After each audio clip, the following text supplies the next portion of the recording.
Olá pessoal, sejam bem-vindos a mais um Papo Saudável, agora com cenário novo. Vocês já notaram, frente aos outros programas que nós fizemos, né? Tá bem mais bonito, viu, Mirna? Estou aqui com a psicoterapeuta, né, sexual, de casais, de família, Mirna Rosier. Vamos falar um assunto muito interessante, que é a sexualidade entre os casais. Tudo bom, Mirna? Tudo bem, certinho. Vamos começar já assim. Existe realmente, é um mito ou é verdade a questão do machismo com a mulher que tem um cargo superior ou recebe mais que o marido? Vamos chamar do marido. Né? Esse é um tema que está muito sendo discutido, né? Quando você fala dessa questão da conjugalidade, né? As questões de gênero, do empoderamento feminino. E naturalmente esse processo de empoderamento em que você desconstrói aquela ideia de que o homem é o provedor, de que existe trabalho de homem, de que existe trabalho de mulher, isso naturalmente gera uma mudança na negociação das relações e nos casamentos. Essa diferença de funções, né? Entendi. Mas, por exemplo, uma dúvida que eu tenho quando nós discutimos profissões de nível superior, como eu sou médico, né? Eu não vejo muito em relação à classe médica essa diferença entre homem e mulher em relação à profissão. Talvez tenha, aí que é a minha dúvida, entre dois médicos, um homem e mulher. Então, se a mulher médica ganha mais que o médico, em alguns casos eu acho que pode existir até isso, né? Minha mulher ganha mais, talvez tenha ainda essa relação entre o casal, né? Mas não no mercado, não sei se você está entendendo, em relação ao nível superior. Entendi. O que a gente vem, na verdade, eu acho que junto com essa discussão de empoderamento feminino, a briga principal é que as condições devem ser de igualdade. Certo, perfeito. Né? Então, essa situação de que um homem e uma mulher que exercem uma mesma função, eles devem ser remunerados do mesmo jeito. Exato, perfeito. Né? Só que quando a gente já entra com a questão do exercício da maternidade, as empresas tendem a dar um tratamento diferente, a dar um olhar diferente, porque a mulher tem a licença maternidade. Sim, perfeito. Então é super comum acontecer a licença maternidade e a mulher quando volta ser demitida, ser desligada.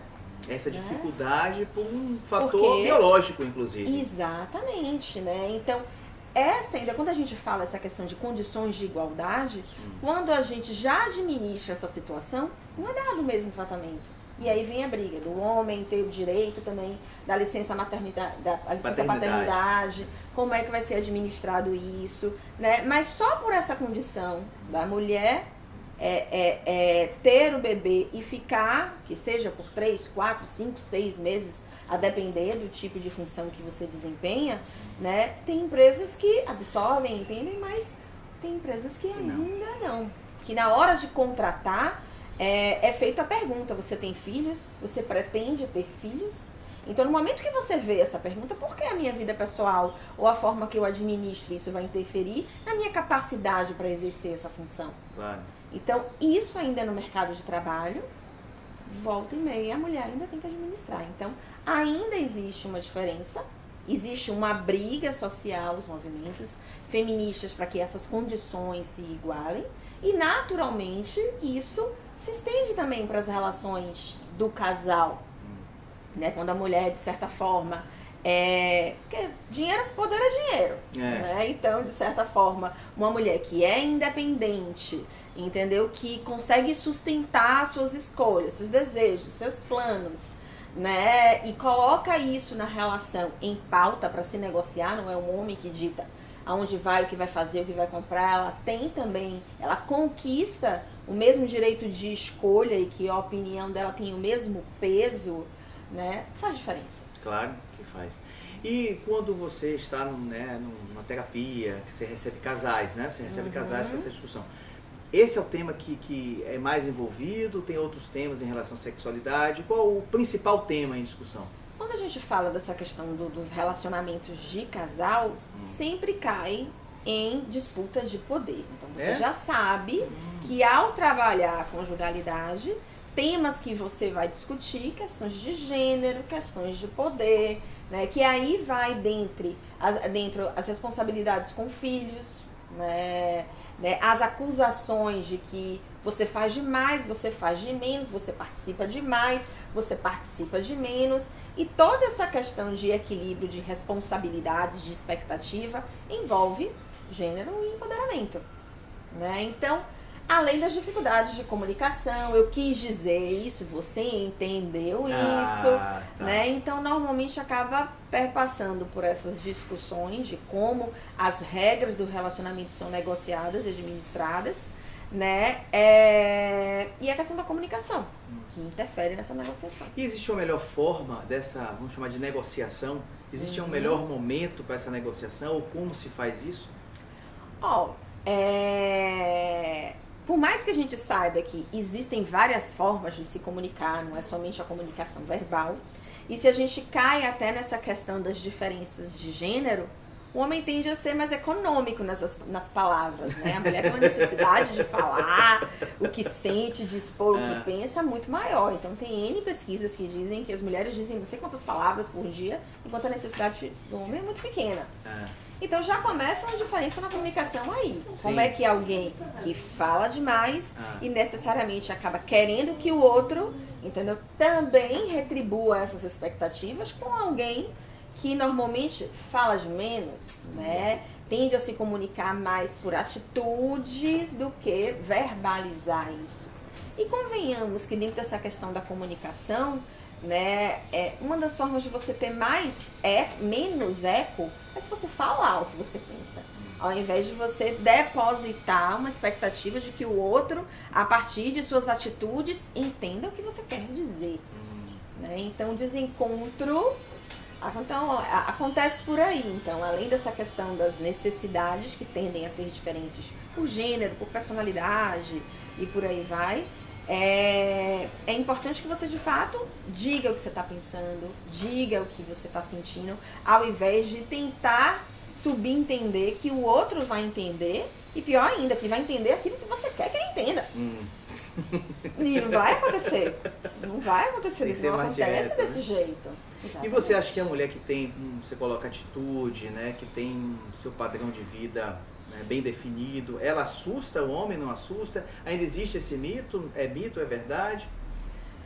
Isso também se aplica no dia de hoje que eu tô falando, exatamente, né? Então eu acabo ouvindo relatos de pessoas que de fato se mostram muito, não, eu quero, não é nenhum problema, mas se a gente for falar no contexto social, de maioria ainda que se traz, e se a gente trouxer até um recorte cultural nordeste, que é onde a gente vive, né, o recorte machista é muito mais forte. Então, se a gente for comparar aqui nas regiões do Brasil, como é que é esse processo aqui no Nordeste e no Sudeste, o Nordeste é muito mais machista. Então, essas discussões que envolvem, né, algum nível de constrangimento do homem por a mulher ganhar mais ou pela mulher, entendeu, se mostrar segura do que ela quer e isso de alguma forma fazer com que ele se afaste ou ele continue fazendo as escolhas, né, da mulher, né, usando os termos da mulher, que historicamente foi construída por muito tempo, do lar, mãe de família e por aí vai, acaba de alguma forma sendo muito mais presente no local que a gente vive. E você acha assim, em relação a homem e mulher, a liberdade sexual, né, é mais favorável à mulher ou ao homem? Ainda existe esse preconceito? A sexualidade continua sendo mais favorável ao homem. A mulher entende mais, o homem que é mais aberto, né? Então, até mesmo em consultório... Eu sou ciumento, avisando logo. A mulher, quando ela passa a olhar pro lado, eu já fico, já... Não, mas eu acho que a questão da sexualidade até feminina, o que fala, é uma mulher que busca o prazer. Então, imagine que a gente... também dentro dessa questão da construção histórica, é aquela mulher que está lá disponível para realizar as fantasias do homem. E as fantasias dela? Esse homem tem essa mesma abertura para realizar e ceder aos pedidos dela?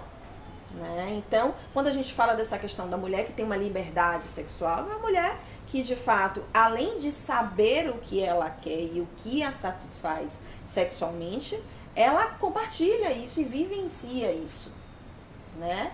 E despreocupado, entendeu? De uma construção de que uma mulher que seja bem resolvida sexualmente, seja fácil, seja piriguete, todos esses sinônimos pejorativos que são embutidos em uma mulher, entendeu? Que de alguma forma se mostre bem com o corpo dela, bem com a atitude dela. Então, esse olhar é um olhar machista. Então, por isso que eu disse, ainda está presente.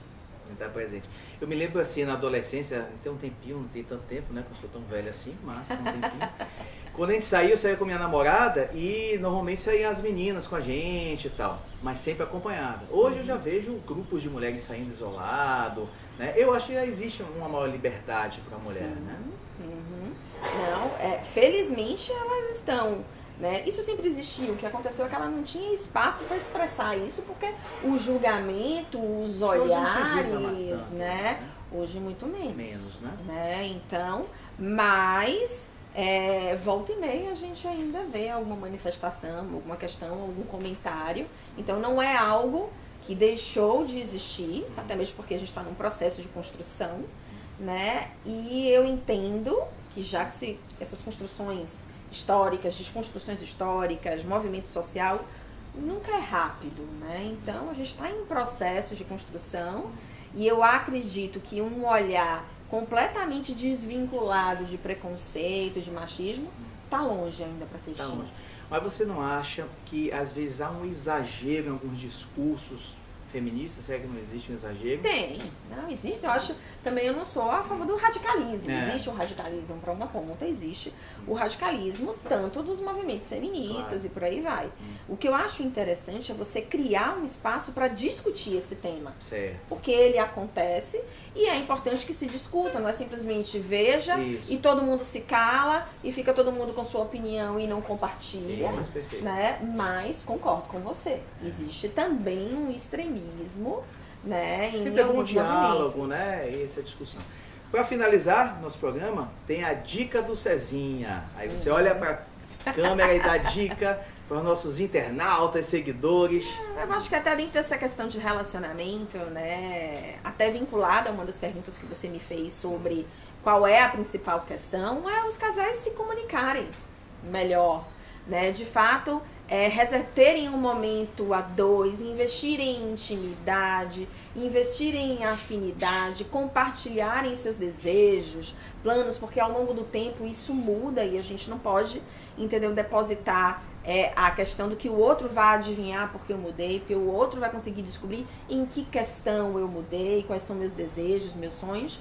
Que se converse, que se dialogue, que a todo momento tentem negociar, entendeu? Qual é a expectativa que cada um tem na relação. Verdade. Diálogo sempre é a melhor solução, né, Mina? Exatamente. Mina, Rosê, muito obrigado, viu, pela participação. Obrigada a vocês pelo convite. E, claro, outros convites virão. Aguardo, então. Tchau, um obrigada. abraço a todos.